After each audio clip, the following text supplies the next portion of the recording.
আসসালামু আলাইকুম। আজকে আমি আপনাদের সাথে শেয়ার করব খুবই মজাদার একটা পিঠা রেসিপি, আর সেটি হলো তেলের পিঠা বা পোয়া পিঠা। এই পিঠাটা তৈরি করা খুবই সহজ, অল্প উপকরণেই তৈরি করা যায় আর খেতেও ভীষণ মজার হয়।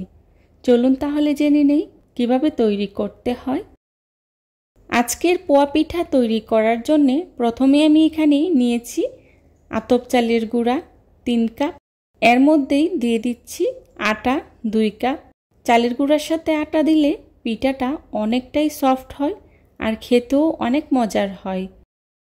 এখন এর মধ্যেই দিয়ে দিচ্ছি লবণ 1 চা চামচ। লবণটাকে আমি খুব ভালো করে মিশিয়ে নেব। মেশানো হয়ে গেলে এর মধ্যেই দিয়ে দিচ্ছি খেজুর গুড়। এখানে আমি খেজুর গুড় ব্যবহার করেছি। আপনারা চাইলে চিনি দিয়েও পিঠাটা তৈরি করে নিতে পারেন, তবে এই পিঠাটা গুড় দিয়ে তৈরি করলে খেতে বেশি স্বাদের হয়। এবার গুড়ের সাথে খুব ভালো করে মাখিয়ে নেব। এই পিঠাটা খুবই অল্প সময়ে অল্প উপকরণেই তৈরি করে নেওয়া যায়।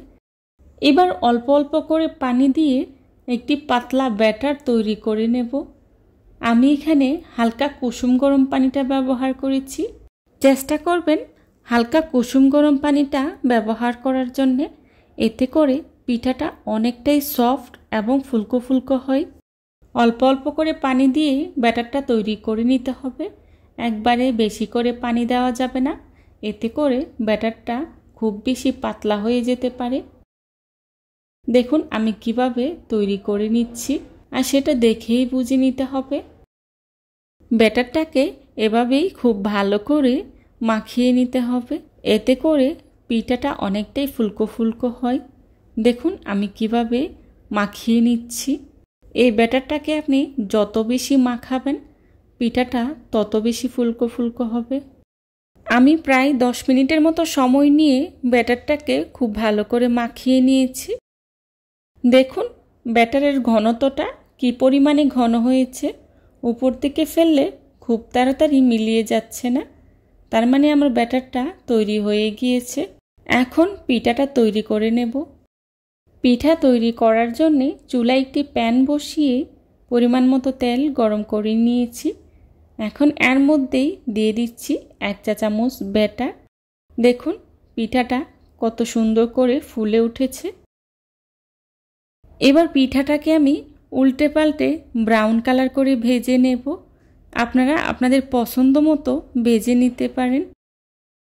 আমার পিঠাটা হয়ে গিয়েছে, এবার চুলা থেকে নামিয়ে নেব। আপনাদের দেখার সুবিধার্থে আমি আরও একটি পিঠা তৈরি করে দেখাচ্ছি। এভাবেই আমি সবগুলো পিঠা তৈরি করে নিয়েছি। চেষ্টা করেছি খুবই সহজভাবে আজকের এই রেসিপিটি আপনাদের সাথে শেয়ার করার জন্যে। আশা করছি আমার আজকের এই রেসিপিটি আপনাদের কাছে খুবই ভালো লাগবে। যদি ভালো লাগে তাহলে অবশ্যই লাইক, কমেন্ট, শেয়ার এবং সাবস্ক্রাইব করে পাশে থাকা বেল আইকনটি অন করে দিবেন, যাতে করে আমি ভিডিও ছাড়ার সাথে সাথেই আপনাদের কাছে নোটিফিকেশন পৌঁছে যায়। আপনাদের একটি লাইক এবং একটি কমেন্টস আমাকে নতুন নতুন কন্টেন্ট তৈরি করতে অনেক উৎসাহিত করে। দেখুন আমার পিঠাগুলো দেখতে কতটা লোভনীয় হয়েছে, আর খেতেও কিন্তু ভীষণ মজার হয়েছিল। রেসিপি ফলো করে বাসায় একবার হলেও ট্রাই করে দেখবেন, আর কেমন হয়েছে আমাকে কমেন্টস করে জানাবেন। আমি একটি সার্ভিং ডিশে সার্ভ করে নিয়েছি।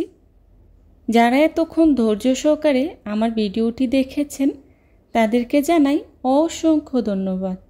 এই ধরনের সব ঘরোয়া এবং মজার মজার রেসিপি পেতে আমার চ্যানেলটি ভিজিট করে আসবেন প্লিজ।